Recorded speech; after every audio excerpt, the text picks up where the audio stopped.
João Patton, um missionário entre os antropófagos, 1824-1907. Perto de Dawswinton, na Escócia, morava um casal conhecido em toda a região como os velhos Adão e Eva.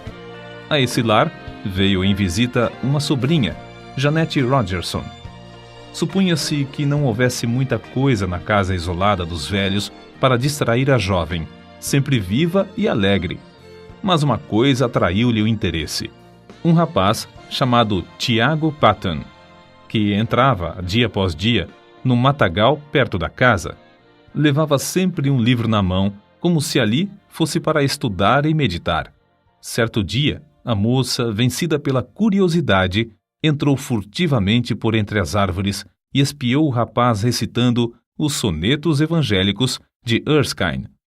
A sua curiosidade tornou-se em santa admiração quando o jovem, deixando o chapéu no chão, ajoelhou-se debaixo de uma árvore para derramar a alma em oração perante Deus.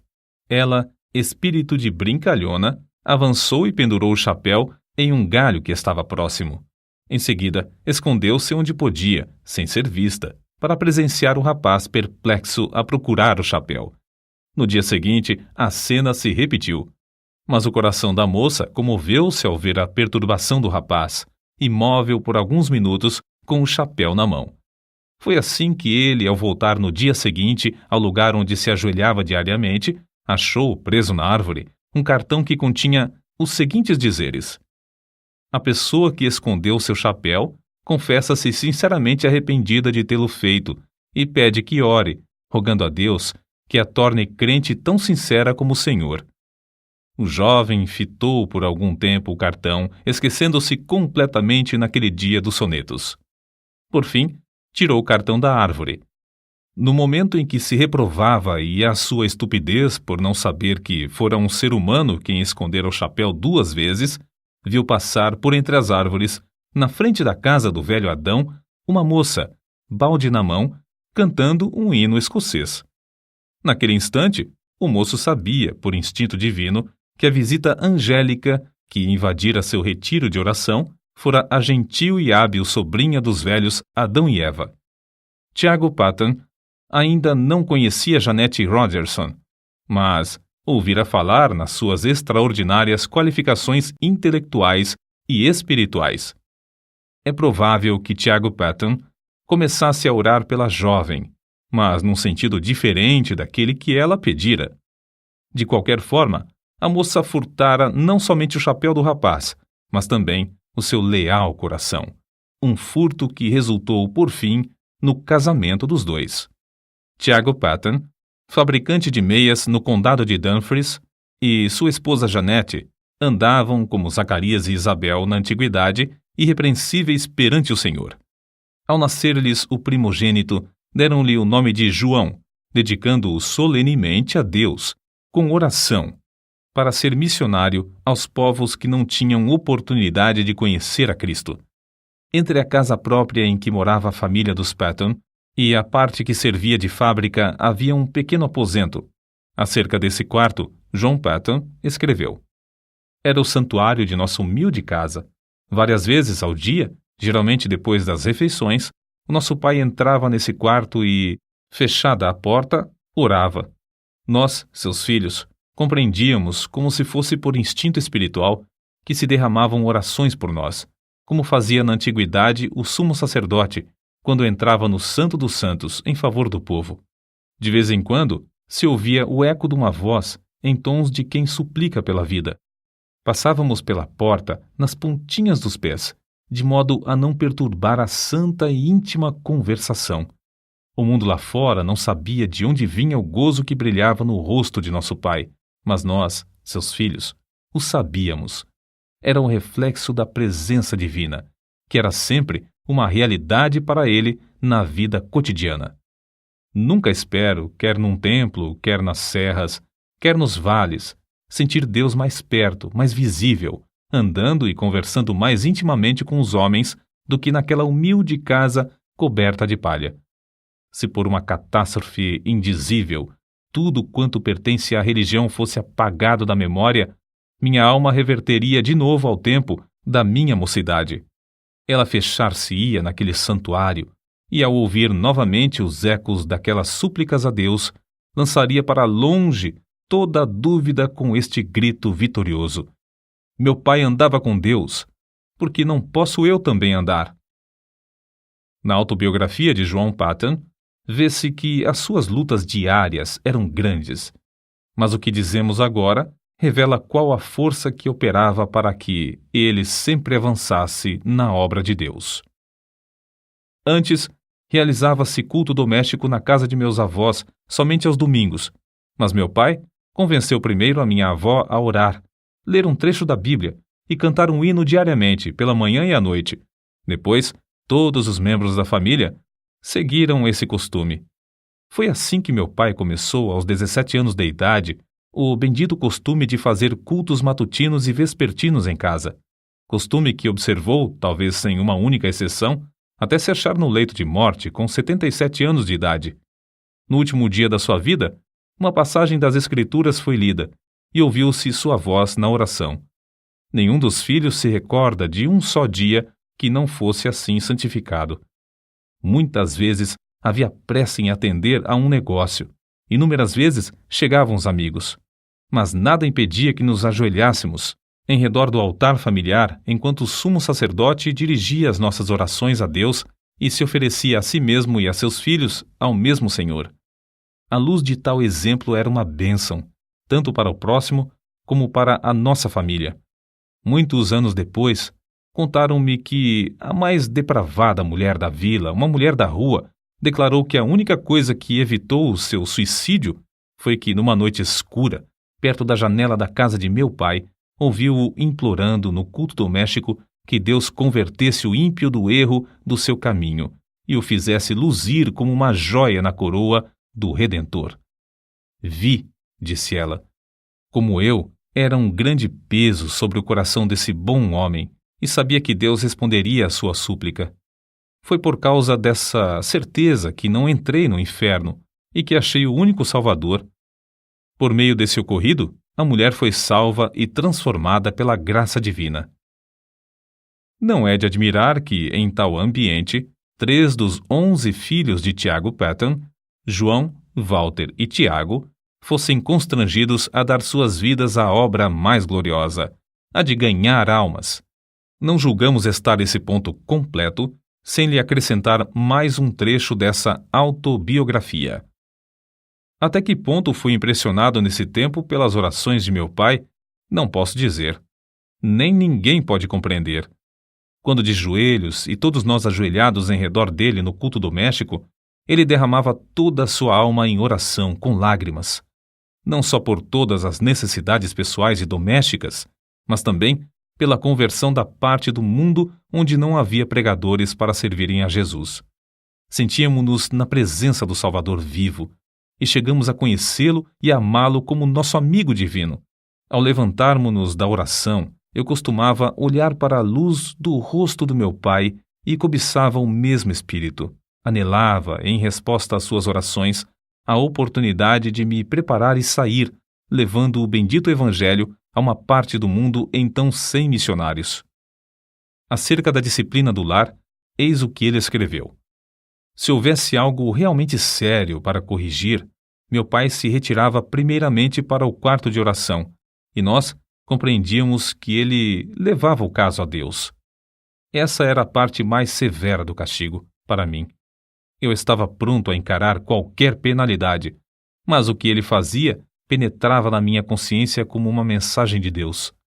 Amávamos ainda mais o nosso pai ao ver o quanto tinha de sofrer para nos castigar, e de fato tinha muito pouco a nos castigar, pois dirigia a todos nós, 11 filhos, muito mais pelo amor do que pelo temor.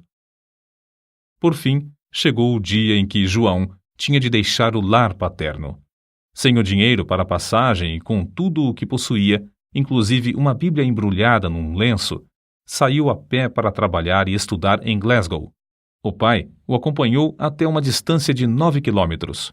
No último quilômetro, antes de se separarem um do outro, os dois caminhavam sem poder falar uma só palavra, Mas o filho sabia, pelo movimento dos lábios do pai, que este orava em seu coração por ele. Chegando ao lugar combinado onde se separariam, o pai balbuciou: Deus te abençoe, meu filho. O Deus de teu pai te prospere e te guarde de todo mal. Depois de se abraçarem, o filho saiu correndo, enquanto o pai, em pé no meio da estrada, imóvel, com o chapéu na mão e lágrimas correndo pelas faces, continuava a orar em seu coração. Alguns anos depois, o filho testificou de que essa cena, gravada na sua alma, o estimulava como um fogo inextinguível a não desapontar o pai no que esperava dele, seu filho, que seguisse o seu bendito exemplo de andar com Deus. Durante os 3 anos de estudos em Glasgow, apesar de trabalhar com as próprias mãos para se sustentar, John Paton, no gozo do Espírito Santo, fez uma grande obra na seara do Senhor. Contudo, soava-lhe constantemente aos ouvidos o clamor dos selvagens nas ilhas do Pacífico, e isso foi, antes de tudo, o assunto que ocupava as suas meditações e orações diárias. Havia outros para continuar a obra que fazia em Glasgow, mas quem desejava levar o evangelho a esses pobres bárbaros? Ao declarar sua resolução de trabalhar entre os canibais das Novas Hébridas, quase todos os membros da sua igreja se opuseram à sua saída. Um muito estimado irmão assim se exprimiu: entre os antropófagos, será comido por eles. A isso, John Paton respondeu: o irmão é muito mais velho que eu, breve será sepultado e comido por vermes. Declaro ao irmão que, se eu conseguir viver e morrer servindo ao Senhor Jesus e honrando o seu nome, não me importarei ser comido por antropófagos ou por vermes. No grande dia da ressurreição, o meu corpo se levantará tão belo como o seu, na semelhança do Redentor ressuscitado. De fato, as Novas Hébridas haviam sido batizadas com sangue de mártires. Os 2 missionários, William e Harris, enviados para evangelizar essas ilhas, poucos anos antes desse tempo, foram mortos a cacetadas, e seus cadáveres cozidos e comidos. Os pobres selvagens não sabiam que assassinavam seus amigos mais fiéis. Assim, os crentes em todos os lugares, ao receberem as notícias do martírio dos 2, oraram com lágrimas por esses povos. E Deus ouviu as súplicas, chamando, entre outros, a John Paton. Mas a oposição à sua saída era tal que ele resolveu escrever a seus pais e, pela resposta, veio a saber que eles o haviam dedicado para tal serviço no dia do seu nascimento. Desde esse momento, John Paton não mais duvidou da vontade de Deus e assentou no seu coração gastar a vida servindo aos indígenas das ilhas do Pacífico. O nosso herói conta muitas coisas de interesse acerca da longa viagem à vela para as Novas Hébridas. Quase no fim da viagem, quebrou-se o mastro do navio. As águas os levavam lentamente para Tana, uma ilha de antropófagos onde a bagagem teria sido saqueada e todos a bordo cozidos. Contudo, Deus ouviu suas súplicas e os fizeram alcançar uma outra ilha. Alguns meses depois, foram à mesma ilha de Tana, onde conseguiram comprar o terreno dos silvícolas e edificar uma casa. Comove o coração ler que construíram a casa sobre os mesmos alicerces lançados pelo missionário Turner 15 anos antes, o qual teve de fugir da ilha para escapar de ser morto e comido pelos selvagens. Acerca da sua primeira impressão sobre o povo, Paton escreveu: fui levado ao maior desespero.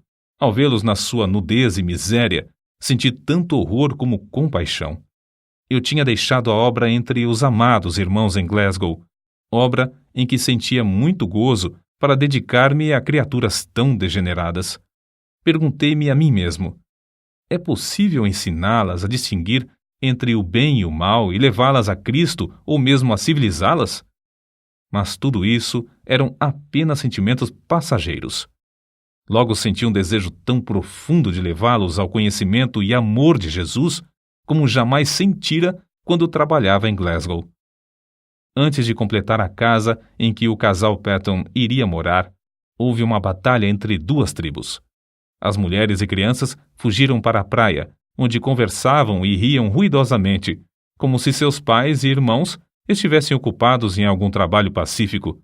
Mas, enquanto os selvagens gritavam e se empenhavam em conflitos sangrentos, os missionários entregavam-se à oração por eles. Os cadáveres dos mortos foram levados pelos vencedores a uma fonte de água fervente, onde foram cozidos e comidos. À noite ainda se ouvia pranto e gritos prolongados nas vilas em redor. Os missionários foram informados de que um guerreiro, ferido na batalha, acabara de morrer em casa.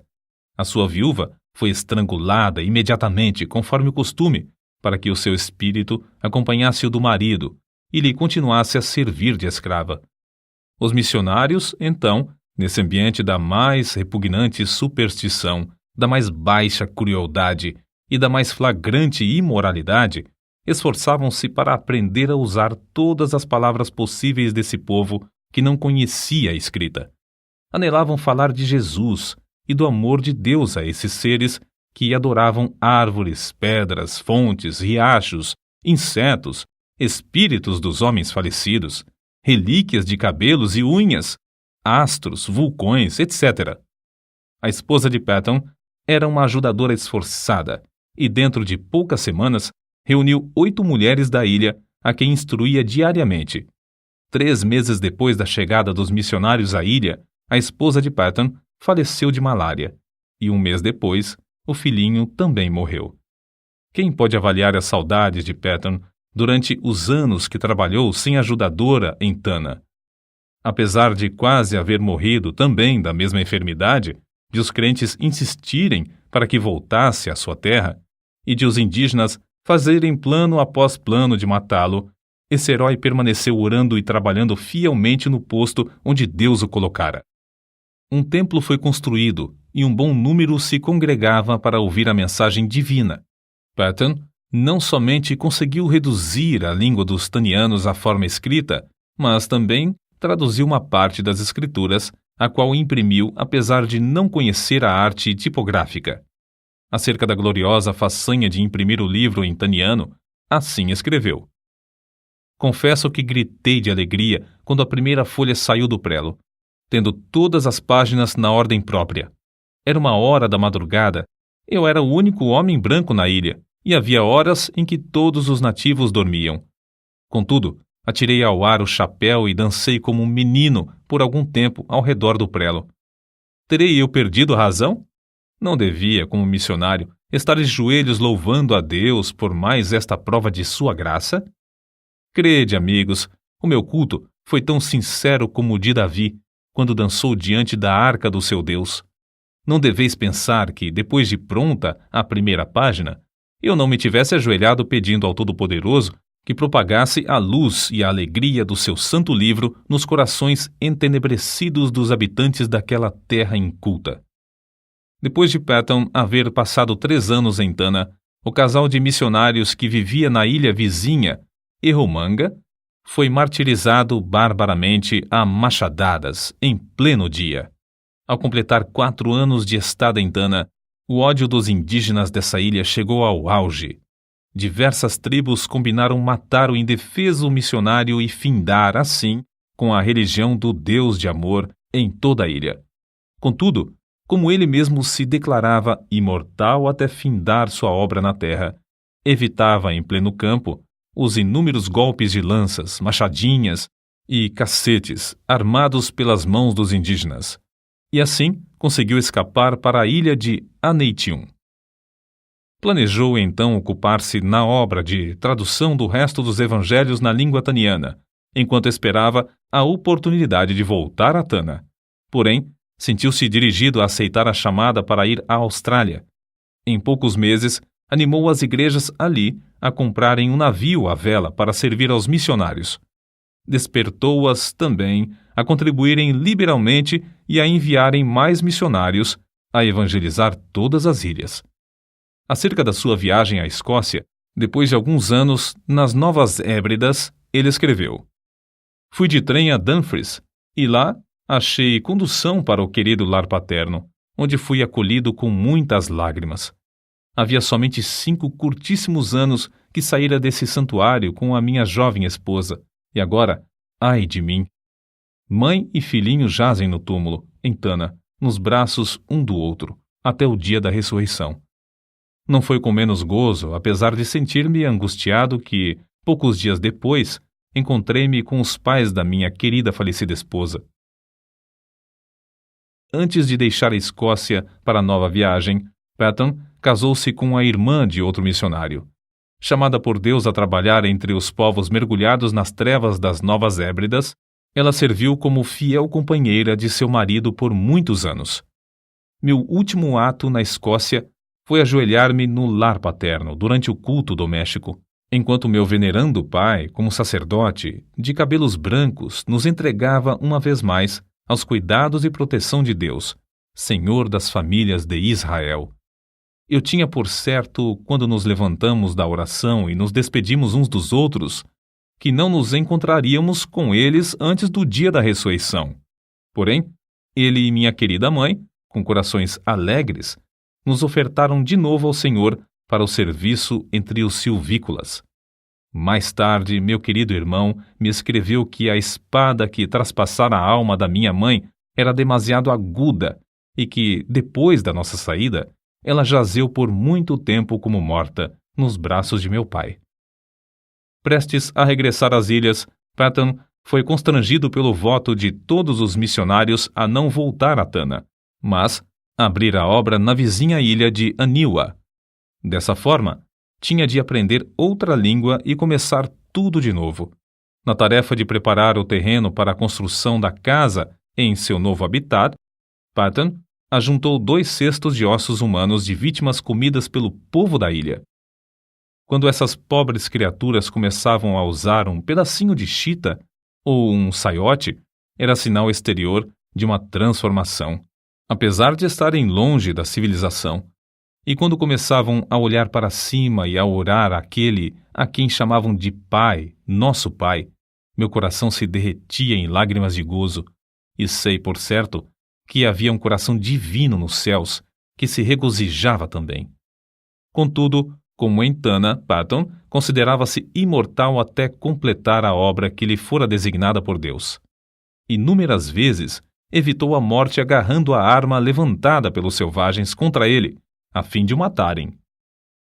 Tempos depois, a força das trevas unidas contra o Evangelho em Aniwa cedeu. Isso data do tempo em que cavou um poço na ilha. Para os indígenas, a água de coco para satisfazer a sede era suficiente, porque se banhavam no mar e usavam pouco a água para cozinhar, e nenhuma para lavar a roupa. Mas para os missionários, a falta de água doce era o maior sacrifício. Por isso, Patton resolveu cavar um poço. No início, os indígenas auxiliavam-no na obra, apesar de considerarem o plano do deus de Misse dar chuva de baixo uma concepção nada lúcida. Mas depois, amedrontados pela profundeza da cavidade, deixaram o missionário a cavar sozinho, dia após dia, enquanto o contemplavam de longe, dizendo uns aos outros: quem jamais ouviu falar em chuva que vem de baixo? Pobre Misse, coitado! Quando o missionário insistia em dizer que o abastecimento de água em muitos países vinha de poços, eles respondiam: é assim que se dá com os doidos. Ninguém pode desviá-los de suas ideias loucas. Depois de longos dias de labor enfadonho, Patton alcançou terra úmida. Confiava em Deus para obter água doce, em resposta às suas orações. Contudo, nessa altura, ao meditar sobre o efeito que causaria entre o povo o fato de encontrar água salgada, sentia-se quase que tomado de horror. Sentia-me, escreveu ele, tão comovido que fiquei molhado de suor e tremia-me todo o corpo, quando a água começou a borbulhar de baixo e a encher o poço. Tomei um pouco de água na mão, levei-a à boca para prová-la. Era água potável, era a água viva do poço de Jeová. Os chefes indígenas, com seus homens, a tudo assistiam. Era uma repetição em escala reduzida do episódio em que os israelitas rodearam Moisés quando ele fez água sair da rocha. O missionário, depois de passar algum tempo louvando a Deus, ficou mais calmo, desceu novamente, encheu um jarro da chuva que Deus Jeová lhe dava pelo poço e entregou-o ao chefe. Este sacudiu o jarro para ver se realmente havia água dentro. Então, tomou um pouco na mão e, não satisfeito com isso, levou à boca um pouco mais. Depois de revolver os olhos de alegria, bebeu-a e rompeu em gritos. Chuva! Chuva! É chuva mesmo! Mas como a arranjou? Patton respondeu. Foi Jeová, meu Deus, quem a deu da sua terra, em resposta ao nosso labor e orações. Olhai e vede por vós mesmos como borbulha a terra. Não havia um homem entre eles que tivesse coragem de chegar perto da boca do poço. Então, formaram uma fila comprida e, segurando-se uns aos outros pelas mãos, avançaram até que o homem da frente pudesse olhar para dentro do poço. A seguir, o que tinha olhado passava para a retaguarda, deixando o segundo olhar para a chuva de Jeová, muito embaixo. Depois de todos olharem um por um, o chefe dirigiu-se a Patton e disse: Missy, a obra de seu Deus Jeová é admirável, é maravilhosa. Nenhum dos deuses de Aniwa jamais nos abençoou tão maravilhosamente. Mas, Missy, ele continuará para sempre a dar chuva por essa forma ou acontecerá como a chuva das nuvens? O missionário explicou, para gozo indizível de todos, que essa bênção era permanente e para todos os aniwanianos.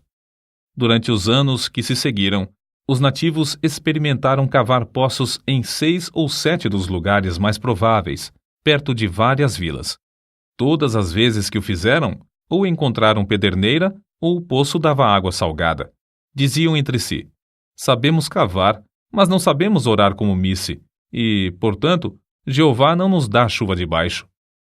Num domingo, depois que Patton alcançou a água do poço, o chefe Namakei convocou o povo da ilha. Fazendo seus gestos com a machadinha na mão, dirigiu-se aos ouvintes da seguinte maneira: Amigos de Namakei, todos os poderes do mundo não podiam obrigar-nos a crer que fosse possível receber chuva das entranhas da terra, se não a tivéssemos visto com os próprios olhos e provado com a boca. Desde já, meu povo, devo adorar ao Deus que nos abriu o poço e nos dá chuva de baixo. Os deuses de Aniwa não podem socorrer-nos como o Deus de Missy. Para todos sempre, sou um seguidor de Deus Jeová. Todos vós que quiserdes fazer o mesmo, tomai os ídolos de Aniwa, os deuses que nossos pais temiam, e lançai-os aos pés de Missy. Vamos a Missy para ele nos ensinar como devemos servir a Jeová, que enviou seu filho Jesus para morrer por nós e nos levar aos céus.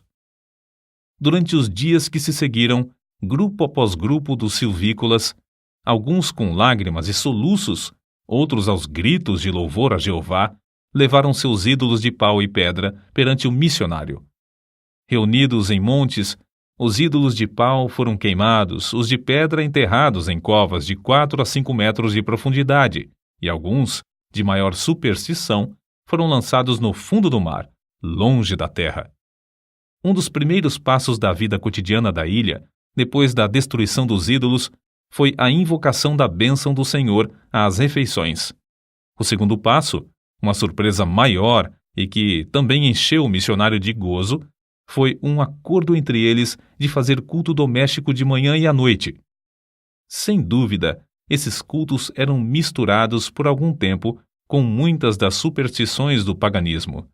Mas Patton traduziu as escrituras, imprimiu-as na língua aniwaniana e ensinou o povo a lê-las. A transformação do povo da ilha foi uma das maravilhas dos tempos modernos. Como arde o coração ao ouvir acerca da ternura que o missionário sentia para com esses amados filhos na fé, e do carinho com que esses, outrora cruéis selvagens que comiam carne humana, mostravam para com o missionário. Que o nosso coração arda também para ver a mesma transformação dos milhares de indígenas no interior de nosso querido Brasil. Patton descreveu a primeira ceia do Senhor com as seguintes palavras: Ao colocar o pão e o vinho nas mãos, outrora manchadas do sangue da antropofagia, agora estendidas para receber e participar dos emblemas do amor do Redentor, antecipei o gozo da glória até o ponto de o coração não suportar mais. É-me impossível experimentar delícia maior antes de eu poder fitar o rosto glorificado do próprio Senhor Jesus Cristo. Deus não somente concedeu ao nosso herói o indizível gozo de ver os anionianos evangelizando as ilhas vizinhas, mas também de ver seu próprio filho, Frank Patton, e esposa, morando na ilha de Tanna e dando prosseguimento à obra que ele começara com maior sacrifício. Foi com a idade de 83 anos que João G. Patton ouviu a voz de seu precioso Jesus chamando-o para o lar eterno. Quão grande o seu gozo, não somente ao reunir-se aos seus queridos filhos das ilhas do sul do Pacífico que entraram no céu antes dele, mas também saudar com um bem-vindo os demais quando chegarem ali, um por um.